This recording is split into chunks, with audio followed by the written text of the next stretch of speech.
Selamat pagi anak-anak. Nah, hari ini kita akan belajar pembulatan pecahan. Nah, seperti biasa, pecahan yang sudah kita pelajari adalah pecahan biasa, pecahan campuran, kemudian pecahan desimal, dan juga persen. Nah, di sini kita akan belajar bagaimana membulatkannya. Yang pertama, kita membulatkan pecahan biasa dan campuran. Di sini sudah ada soal atau contoh yang menyuruh kita membulatkan pecahan 5/6. 5/6 ini adalah pecahan biasa. Nah, di sini kita membutuhkan garis bilangan dari 0 sampai 1.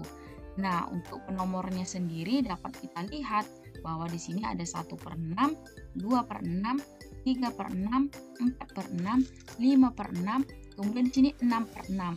6/6 itu sama artinya dengan 1. Kemudian kita perhatikan angkanya atau bilangan pecahan 5/6 itu lebih dekat ke mana? Lebih dekat ke 1 atau ke 0? Nah, di sini dapat kita lihat bahwa 5/6 itu lebih dekat ke 1, sehingga 5/6 itu jika dibulatkan menjadi 1. Ya, kecuali misalnya 1/6. Kalau 1/6 dia lebih dekat ke 0, sehingga 5/6 itu 1/6 itu dia kalau dibulatkan jadinya 0. Setengah dari 6 kan sampai di sini saja. Nah, sampai di sini jika ini ke bawah, dari sini ke bawah, itu berarti dibulatkan menjadi 0. Lebih kecil dari 3 ini ke bawah. Tapi dari 3 sampai ke sini, ini dibulatkan menjadi 1. Nah, selanjutnya kita akan membulatkan pecahan campuran. Ini ada pecahan 21/4. Yang perlu kita ambil itu adalah pecahan biasanya saja. Pecahan biasa saja kita buat dari 0 sampai 1. Di sini ada 0, 1/4, 2/4, 3/4, kemudian 1. 1 ini kan 4/4. 4/4 sama artinya dengan 1. Kemudian kita perhatikan 1/4. Setengahnya kan di sini. Jadi 1/4 ini dia lebih dekat ke 0, sehingga ini dibulatkan menjadi 0 saja, tidak ada ditambahkan apa-apa, sehingga 1/4 dibulatkan menjadi tinggal 2 saja, karena ini tadi menjadi 0. Oke ya, kecuali misalnya kalau 3/4 kita bulatkan misalnya 2, 3/4. Ini kalau kita bulatkan dia menjadi 3. Karena 3/4 ini lebih dekat ke 1. Nah, selanjutnya membulatkan pecahan desimal. Nah, membulatkan pecahan desimal itu dibulatkan ke satuan, persepuluhan atau perseratusan terdekat. Di sini dikatakan untuk membulatkan pecahan 3,74 dibulatkan ke satuan terdekat. Kalau dikatakan dibulatkan ke satuan terdekat itu sama artinya kita perhatikan angka persepuluhnya.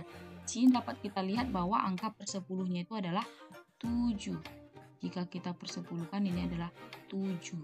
Nah, 7 ini yang kita bulatkan. 7 itu kan lebih dari 5. Sehingga 7 itu kalau kita bulatkan menjadi lebih dari 5 ke atas kan kita bulatkan. Sehingga 3,74 itu dibulatkan menjadi 4. Dibulatkan menjadi 4.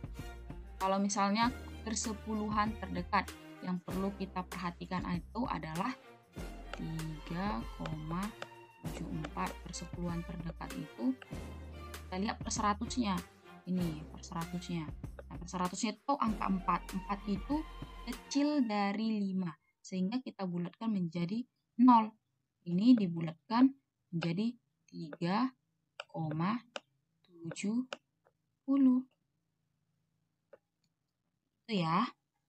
Atau 3,7 ini bisa juga. 0 itu tidak ada artinya, 7.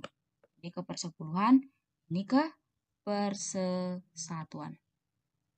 Selanjutnya kita akan membulatkan persen. Nah, untuk membulatkan persen yang perlu kita perhatikan adalah ini angka satuannya. Satuan ini dia kalau lebih besar dari 5 atau sama dengan 5, maka dia dibulatkan ke atas. Kalau dia lebih kecil dari 5, maka dia dibulatkan ke bawah. Nah, di sini 18 berarti kita bulatkan menjadi 20%. Sedangkan 73 ini kita bulatkan menjadi 70. Nah, kenapa? Karena angka 8 ini lebih besar dari 5. Sedangkan angka 3 ini lebih kecil dari 5. Jadi kita bulatkan ke bawah, sedangkan ini kita bulatkan ke atas. Nah, itu saja bagaimana cara pembulatan pecahan. Nah, selamat mengerjakan tugasnya yang ada pada modulnya. Bye-bye.